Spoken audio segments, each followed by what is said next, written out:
নমস্কার বন্ধুরা, আমি এখন তোমাদের সঙ্গে টেস্টি রেস্টুরেন্ট স্টাইলে রেশমি কাবাব বাটার মশলা রেসিপি শেয়ার করছি। তার জন্য দেখো, আমি প্রথমে চিকেনগুলোকে আমি সলিড পিস নিয়েছি।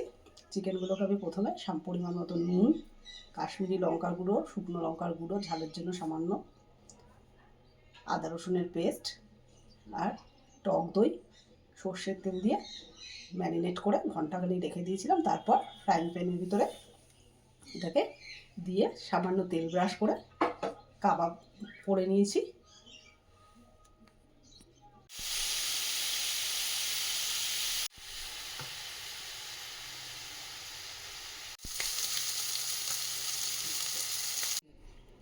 কাজু আমি একটা মিহি মশলার পেস্ট করে নিয়েছি।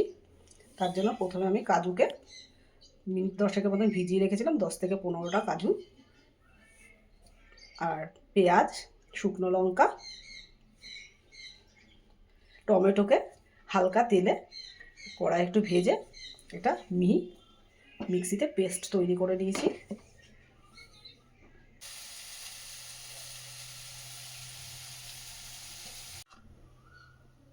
এবার কড়াইতে বাটার দিচ্ছি। তোমরা চাইলে পুরো বাটার দিয়েও করতে পারো। আমি বাটারের গন্ধটা অতটা পছন্দ করি না, যেন সাদা তেলও বাটারের সঙ্গে অ্যাড করলাম।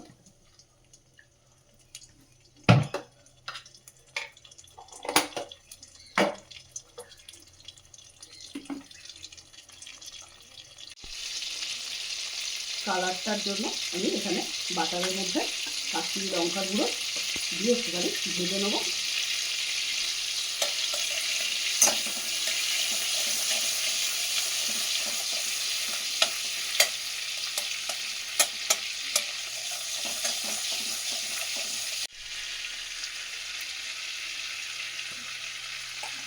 এখানে 1 চামচ কাশ্মীরি লঙ্কা গুঁড়ো দিয়ে বাটারের ভিতরে ভালো করে এটা একটু ভেজে নিচ্ছি, যাতে কালারটা ভালো হয়।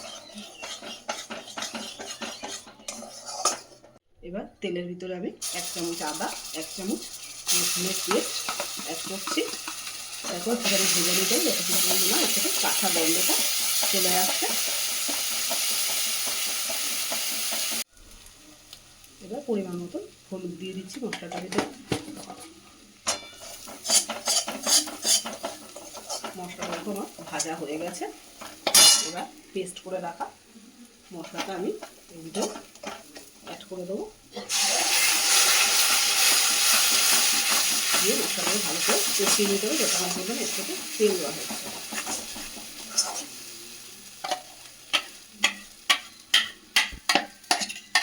এটা আমি খুব একটা জল ব্যবহার করবো না, মিক্সির বাটিটা ধুয়ে যেটুকুনি জল দেওয়া হবে সেটাতেই রান্নাটা আমার কমপ্লিট হয়ে যাবে। এবার 1 চামচ ধনে আর 1 চামচ জিরে গুঁড়ো এখানে অ্যাড করলাম, সামান্য গরম মশলা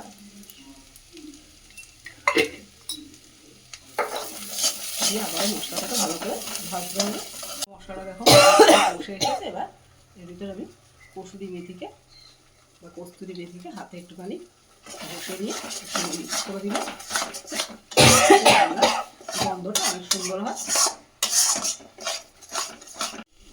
এবার আমি মিক্সি ধোয়া যে জলটা মশলা, সেই জলটা এর ভিতরে অ্যাড করে দিচ্ছি।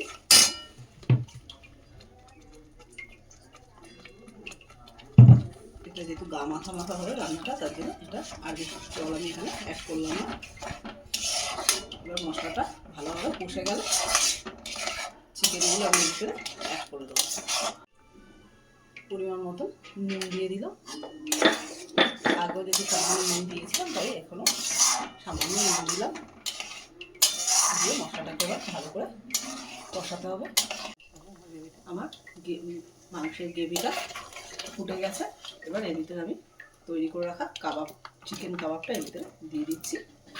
এবার এটাকে 10 থেকে 15 মিনিট ভালোভাবে ফুটতে দিতে হবে।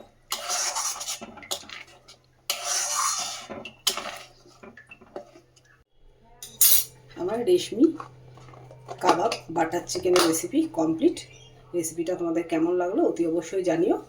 যদি ভালো লাগে লাইক, শেয়ার, কমেন্টস করতে ভুলো না। আর একবার বাড়িতে এইভাবে ট্রাই করো, আশা করি ভালো লাগবে। Thank you everyone. কাল নতুন আর একটা ভিডিও নিয়ে তোমাদের সঙ্গে আবার হাজির হবো। ততক্ষণ যেন গুড বাই।